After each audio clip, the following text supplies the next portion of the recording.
जो टीएमसी सिर्फ अपने वोट बैंक के लिए काम करती हो, वो यहां के युवाओं के लिए कुछ नहीं कर सकती। टीएमसी आपको गरीब और पिछड़ा बनाए रखना चाहती है ताकि उसकी दुकान चलती रहे। वहीं मोदी विकसित भारत के लिए काम कर रहा है और टीएमसी को जो वोट मिलेगा, आप यहां जादवपुर में जाकर के 100 लोगों को पूछिए कि भाई किसकी सरकार बनेगी, 100 में से 90 लोग कहेंगे मोदी की सरकार बनेगी। अगर जब पक्का ही है कि मोदी की सरकार बनेगी तो वोट बर्बाद करना चाहिए क्या? वोट फालतू में जाने देना चाहिए क्या? और इसलिए हमारा वोट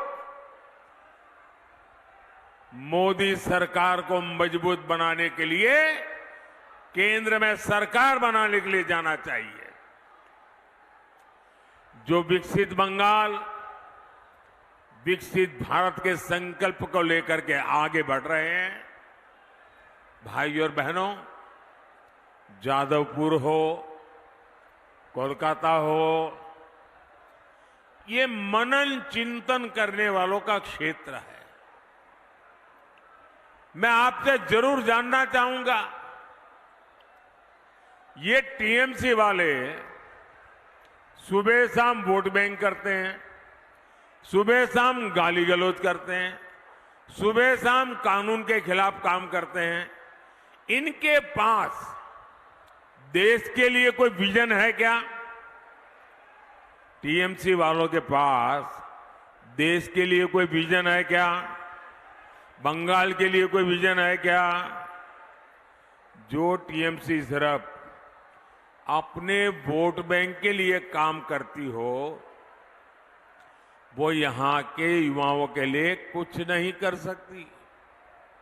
टीएमसी आपको गरीब और पिछड़ा बनाए रखना चाहती है ताकि उसकी दुकान चलती रहे। वहीं मोदी विकसित भारत के लिए काम कर रहा है। आपने 10 साल का मोदी का सेवा काल देखा है।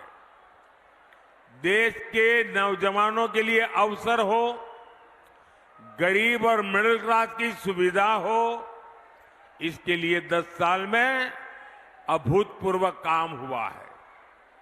बीते 10 साल में हर दिन भारत में ये आंकड़ा जरा, ये ऐसी कॉन्स्टिट्यूएंसी है जहां ये आंकड़ा लोगों की आंखों खोलने वाला है। मैं आंकड़ा बोलता हूं, जरा सुनिए।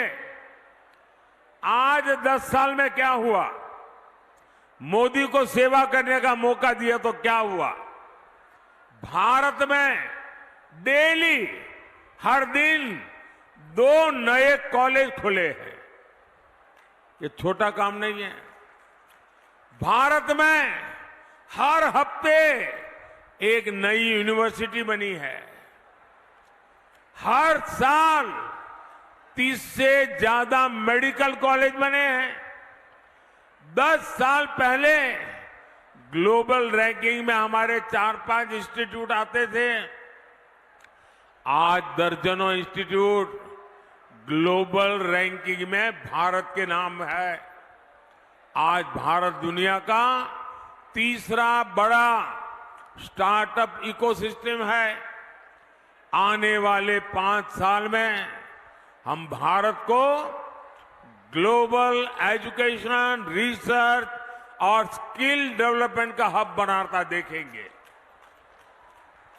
अब हम भारत को स्पेस में, डिफेंस में, सेमीकंडक्टर में, ड्रोन और मैपिंग जैसे अनेक सेक्टर में आगे बढ़ा रहे हैं।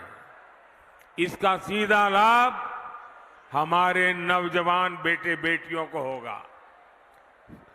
साथियों, बीजेपी आपकी एस्पिरेशंस को समझती है, आपकी आकांक्षाओं को समझती है। यहां हेरिटेज भी है, लंबी कोस्टल लाइन भी है, पहाड़ भी है, कॉटन की खेती भी होती है। मोदी सरकार भारत को टूरिज्म और टेक्सटाइल का ग्लोबल हब बनाने में जुटी है। इसलिए आधुनिक कनेक्टिविटी पर, पब्लिक ट्रांसपोर्ट पर अभूतपूर्व खर्च किया जा रहा है।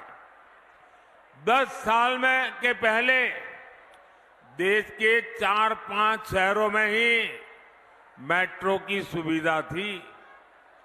आज देश के 20 से ज्यादा शहरों में मेट्रो पहुंच चुकी है।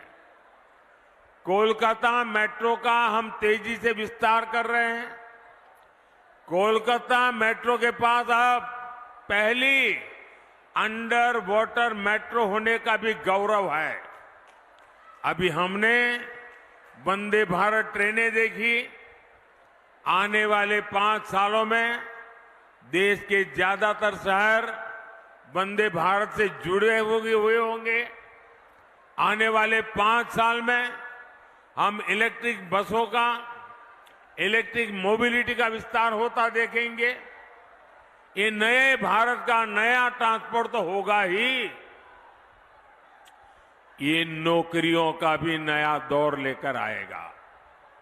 भाइयों और बहनों, मोदी जब विकसित भारत बनाने में जुटा है तो वो विकसित बंगाल के बिना संभव नहीं है। बंगाल को फिर वो पुराना गौरव दिलाना जरूरी है। जब ये देश का कल्चर और इकोनॉमिक सेंटर था, बंगाल के बारे में जब भी मैं गुरुदेव रविंद्रनाथ ठाकुर की ये पंक्तियां सुनता हूं, गर्व से भर उठता हूं।